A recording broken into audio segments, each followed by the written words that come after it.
Good morning, church.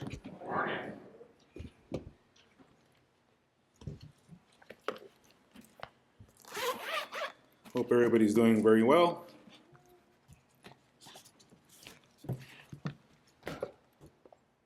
If you remember, last time that I was up here, I mentioned that I'm not talking about my wife anymore because it hasn't gone well for me. And so I'm not going to be doing that. So if you all were looking forward to that, I'm sorry to disappoint you. So I'll talk about me. I was mentioning this in the youth class, and I was telling them that before I come up here to give the sermon, because I was letting them know I was going to be giving the sermon, that a lot of things go through my mind, which is fear. You're sitting down there, and as far as myself, I'm gonna come up here. Everybody's gonna be looking at me. I'm gonna be looking at everybody. I'm not sure if I comb my hair correctly. Are you gonna notice the 5 pounds that I gained? Should I be putting this, this one that I can't fit? So then my neck's gonna be, so I have to have it kind of loose. Am I going to make a mistake? Am I going to read the scripture incorrectly? Am I going to say this name improperly? And so all these things, will go through my mind. But I told him, as I'm sitting down and about to come up here, I always close my eyes and I pray.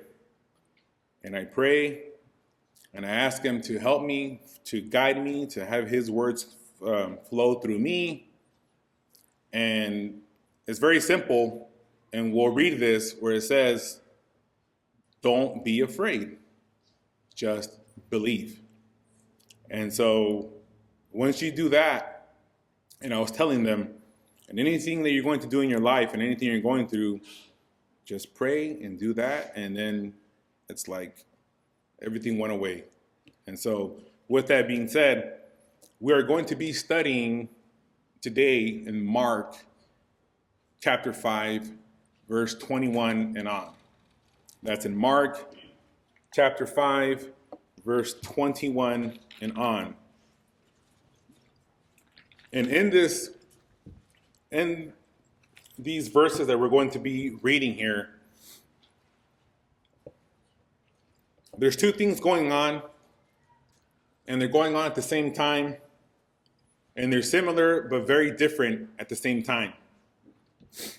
We're going to have somebody that is of power, somebody who is the leader of the synagogue, and he's going to look for Jesus because his daughter is basically dying, and he's going to be looking for Jesus. And then on the other hand, you have this woman that's been sick for 12 years with bleeding, and this person's going to be seeking Jesus in order for her to be healed. And we have two different things going on here. We have one person here of religious power on that's approaching Jesus. And we have another person that's been sick for 12 years, and it's been going on for a long time with her, and she's been going through a lot of pain and suffering. And we're not reading that if she is of something important as far as any kind of titles or anything, but she's also going to be seeking Jesus at that time. And so we're going to be reading in Mark chapter 5, verse 21. And it starts off by saying, when Jesus had again crossed over by boat to the other side of the lake, a large crowd gathered around him while he was by the lake. Then one of the synagogue leaders named Jairus came, and when he saw Jesus, he fell at his feet.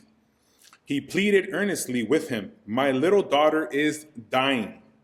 Please come and put your hands on her so that she will be healed and live."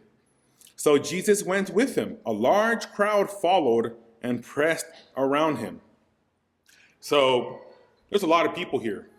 They see Jesus coming from the other side of the lake right there in the boat. And a lot of people are hearing about Jesus. They're starting to believe. They're starting to see the miracles that he's performing. And the large crowd is there. I don't know if it's hundreds or thousands, but I could just imagine seeing that sight. And at this point in Jesus' life, he is a wanted person. He is a wanted person by the religious leaders, by the political leaders. He has been a great threat to what they believe. And they have been plotting to kill him. They have been spreading false rumors about him. And so here comes this religious leader, here comes this person, the leader of the synagogue, and this person is going to go to Jesus. By all means, he should not be doing that. By all means, he should be looking at him as an enemy towards them and continuing to plot against him. But he has a need, he believes, he has faith, and he's a father. And what a father wouldn't do for their child? To be able to possibly save her. And this is the only daughter that Jairus has, the only daughter that he has. And so he's going there and he's going to be approaching Jesus. And many times when it comes to us, we feel the weight that we have upon our shoulders. Many times we're going through many things in our lives. You know, we ourselves are going through trials and tribulations, and we're sick, or our family's sick, our daughter or son is sick, or our parents are very sick, and we don't see a way out, and we don't see how, you know, we can possibly help them in any other way. But right here we read that Jairus is going to come to Jesus. He's going to him because he has faith in Jesus. He believes that Jesus can save his daughter.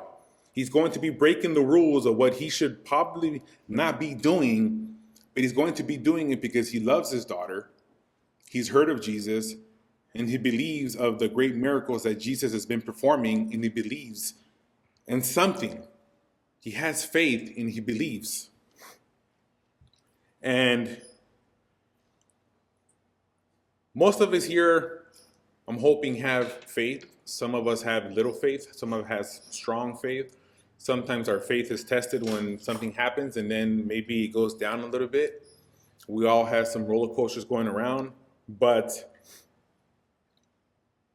if we can just pray, if we can just believe in Jesus and pray and ask Jesus to take the weight that is upon our shoulders, because we can't do it alone, he will. He will take everything that we're going through, and he will take it away from us, because nothing is too much for him. He will take that weight from us. So Jesus loves us. We know that he loves us. Jesus will answer every prayer that we have. Maybe not the way that we want it or as soon as we want it, but he will answer them. And so a lot of things are going through Jairus' mind at that moment. Jairus had to go through a couple of things, in his prayer and what he's doing. So we must put ourselves in the presence of Jesus. He was one of the rulers of the synagogue, and he's going to be doing what he's doing. We must humble ourselves sincerely in front of Jesus. What did he do?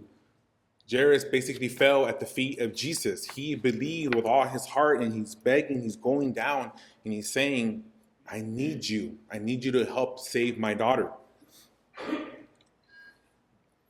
We must lay open our request with holy earnestly. We see here as well, and begged him earnestly. And we must have total confidence in the power of the goodness of the power of Jesus in order for us to really have our prayers answered. We must truly believe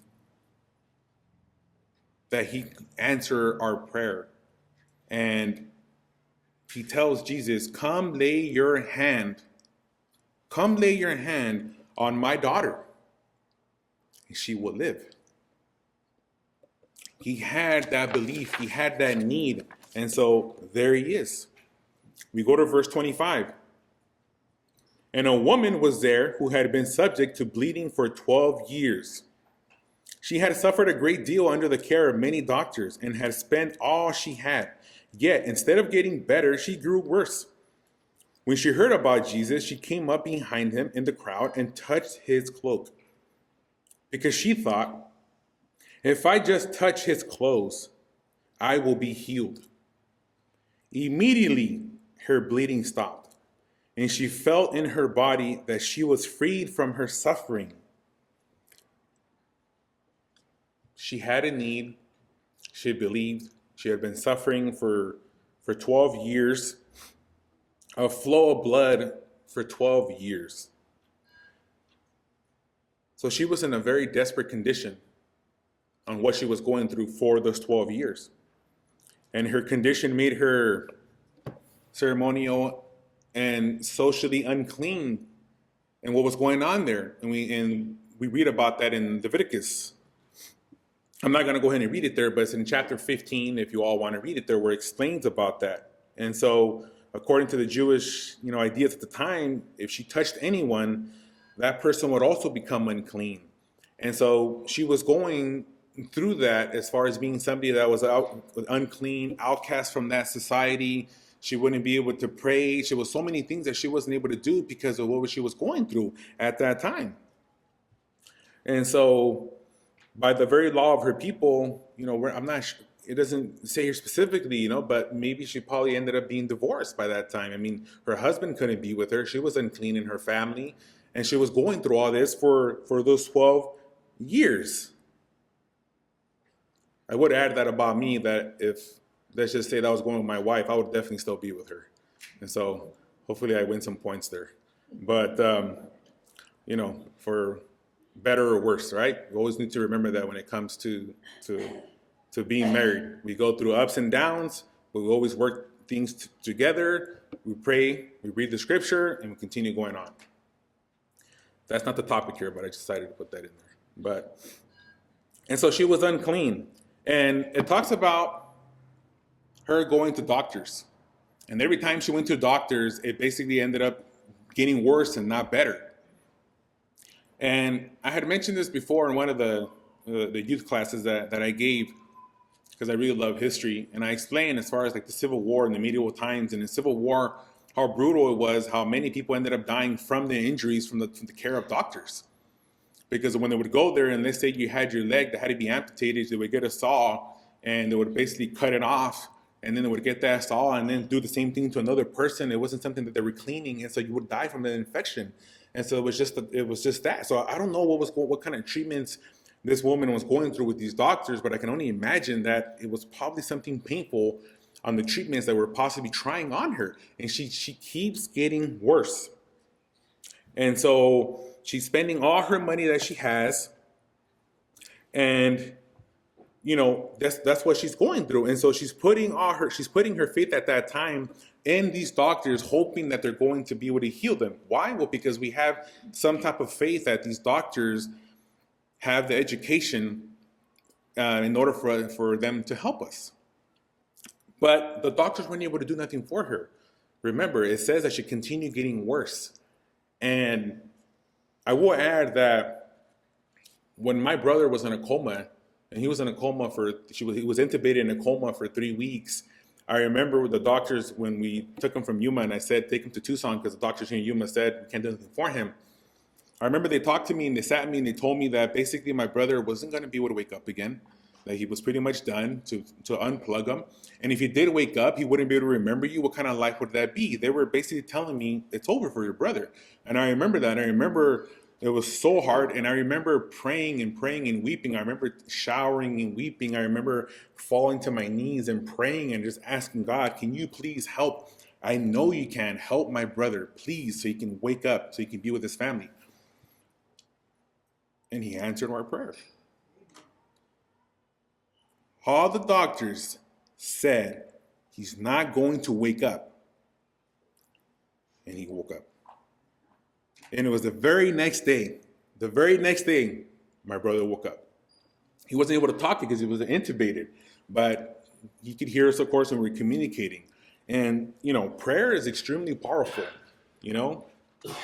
God is the doctor of doctors. He is the one that decides everything. And if he has the power to heal you, he will heal you. He is the one that decides everything. And so we need to believe. We need to have faith, and we need to believe. And so going to verse 30, it says, at once Jesus realized that power had gone out from him. I'm not 100% sure how I can really explain that, but it's pretty powerful. At once, Jesus realized that power had gone out from him. He turned around in the crowd and asked, "Who touched my clothes?" You see the people crowding against you? His disciples answered, and yet you can ask, "Who touched me?" I'm not 100% sure what was going through the minds of the disciples at that point. I don't know if he was thinking that maybe Jesus is going through something here. What he's talking about, look at this humongous crowd, and here you are specifically talking about who touched me at that moment.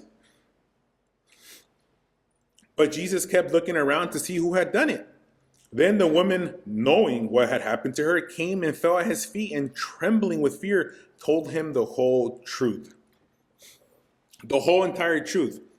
And so the disciples at this point didn't really fully understand what was going on. They talk about being touched. The disciples didn't really know the difference between being touched or bumping into somebody compared to somebody looking for Jesus with faith and reaching out and touching Jesus. Touching Jesus with a faith, with a need and something. They didn't really realize that difference at that moment. This woman had a need and was looking for Jesus. That was the great difference when it came to that.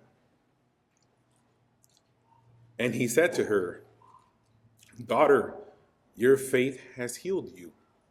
Go in peace and be freed from your suffering." That I know of, this is the only time that Jesus says daughter. That I know of. He called her daughter. Jesus had never called anybody else that. And Jesus wanted her to come forward and to hear that her special name, that tender. Imagine that, being daughter, you are healed. Jesus wasn't wanting her to embarrass her or anything. Jesus knew that she was looking for her. Jesus knew who reached out and touched his clothes. But Jesus did want her to come forward. Jesus wanted her to know that there's no need for you to be embarrassed. You've gone through what you've gone through, and you're here right now. It takes a lot of courage for somebody to come forward publicly, to come forward and say, "You know what? I've been going through what I've been going through, and I have this need." It takes a lot of courage. We all have a lot of fear, and a lot of us don't want to come forward, and maybe have that feeling that we're being judged by everybody. Oh, this person's coming forward with what's going on with that person. I can't believe it. But all of us have something. We're all sinners. Jesus says that all of us are sinners. Nobody here is perfect. Jesus is perfect, but not us. And when somebody's able to do that, it takes a lot of courage. If you recall, not that long ago, maybe a couple of months, Jeremy came forward. He came forward when the invitation was there. It took a lot of faith. It took a lot of courage for Jeremy to come forward and to do that. And that was great for somebody to do that, because our fears are going away. We're putting our faith in our faith into Jesus, and that fear goes away. We're not worried about being judged, because none of us here should be judging. That's not our right to do. We're here to encourage ourselves and to uplift us, and that's what we're here. That's what the church is about. It says, he came and fell down before him and told him the whole truth. When we come to Jesus, we need to tell him the whole entire truth. There's no secrets when it comes to Jesus. There's no keeping something back. We must tell him the whole truth. We must tell him about our sufferings. He wants to hear that from us. We need to communicate that with him. He's going to be there for us. But we need to be honest. We need to be truthful. We need to be honest every single time. He wants to know what he can do for us, and he will answer our prayers. At this point, we're hearing what's going on with this woman. But I think there's a possibility that at this point, many people are thinking, well, what about Jairus? What about him? We're forgetting about him, right? He's the important person. He's the leader from the synagogue. He's the one that was coming first to Jesus, right? Wasn't I first? And this whole entire time, I don't hear him saying, what are you doing wasting your time with her? You need to come save my daughter. She's been sick 12 years. What is a couple more hours going to be the difference? My daughter is dying.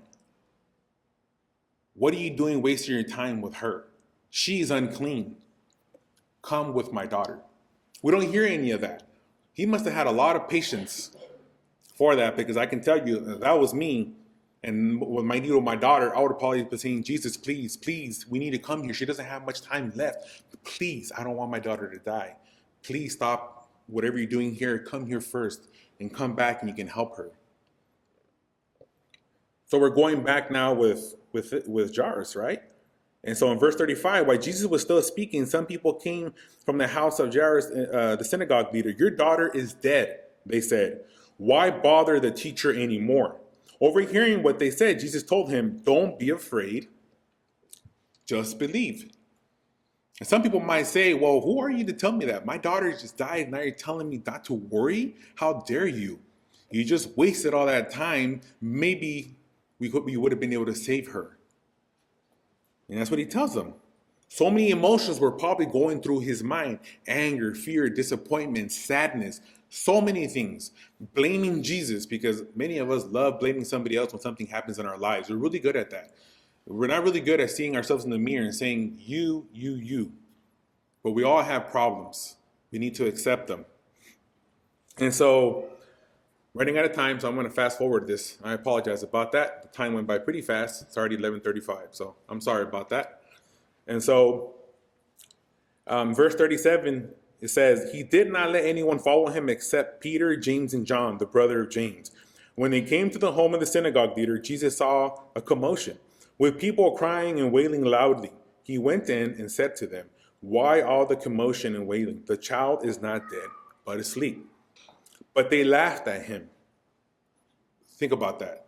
They laughed at Jesus. Aren't they supposed to be sad? Aren't they supposed to be, praying? Aren't they supposed to be in mourning? And they laughed. They still have time to laugh at somebody. It's so sad because people continue laughing at Jesus when he was dying on the cross, making fun of him. King of the Jews, and people continue making fun of him, and so, we need to be so careful with that type of, things that we do sometimes. And it says, but they laughed at him. After he put them all out, he took the child's father and mother and the disciples who were with him and went in where the child was. And he took her by the hand and said to her, Talitha cum, which means, little girl, I say to you, get up. Immediately the girl stood up and began to walk around. She was 12 years old. 12 years old. 12 years this woman was bleeding and had, what was going on with her. 12 and 12. You see the similarities, but also differences. At this, they were completely astonished. He gave strict orders not to let anyone know about this and told them to give her something to eat. So at this moment, he's telling them, don't be telling anybody. This little girl was saved. I cannot imagine what was going through the mind. Probably the same thing when I went and I saw my brother open his eyes and I cried and I went to give him a big hug. And I was so grateful to God for answering my prayer and saving my brother, for saving this little girl. It's powerful. It's extremely powerful. He says, little girl, I say to you, arise.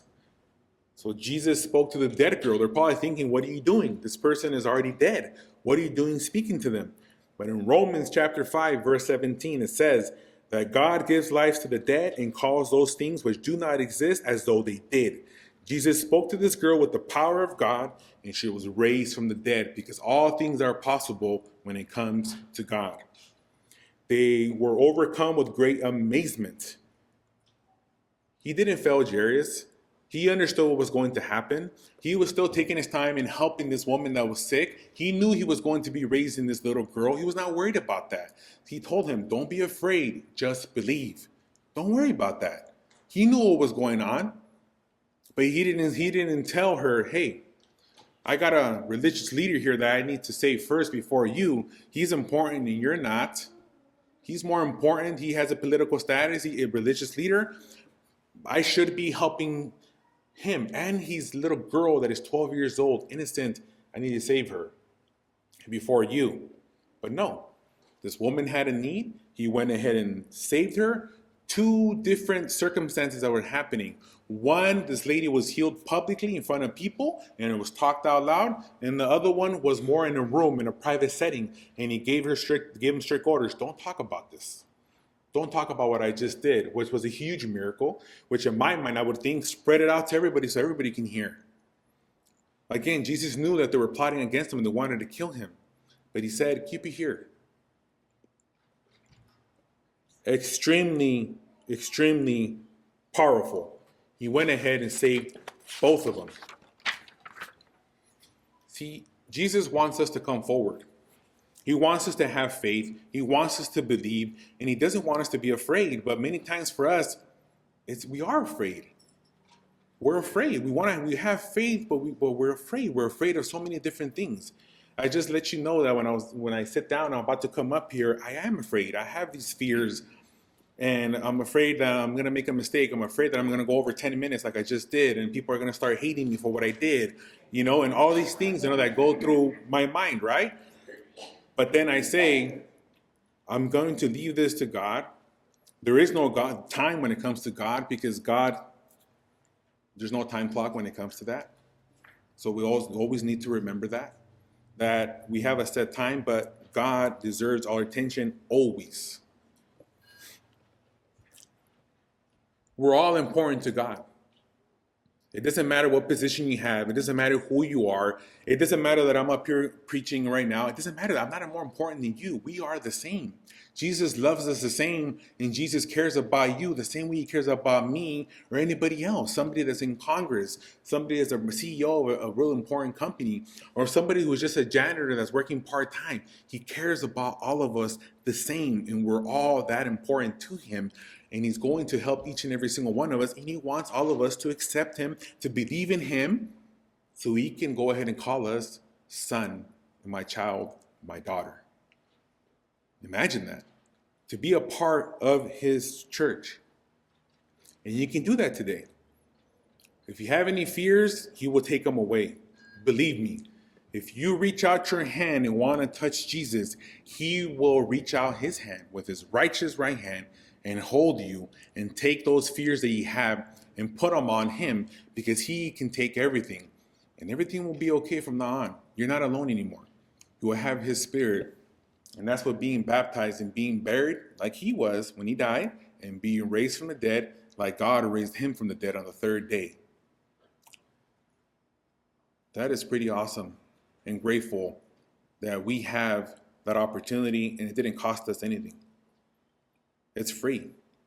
He paid the ultimate price for us. It's the gift that continues giving. It continues giving, and you can have that gift as well. Or maybe as well, you've also kind of strayed away from the path a little bit. We all do. I know I have many times. It's not something I'm proud of, but it does happen. But then I ask for forgiveness, and I pray, and I close my eyes, and I ask him to give me the strength to continue being better, that you deserve more than this, because he deserves the best out of us. Because he has a heaven that he built for us, and he's opened the doors for each and every single one of us. Imagine that, where there is no more pain and suffering, and that's there for us.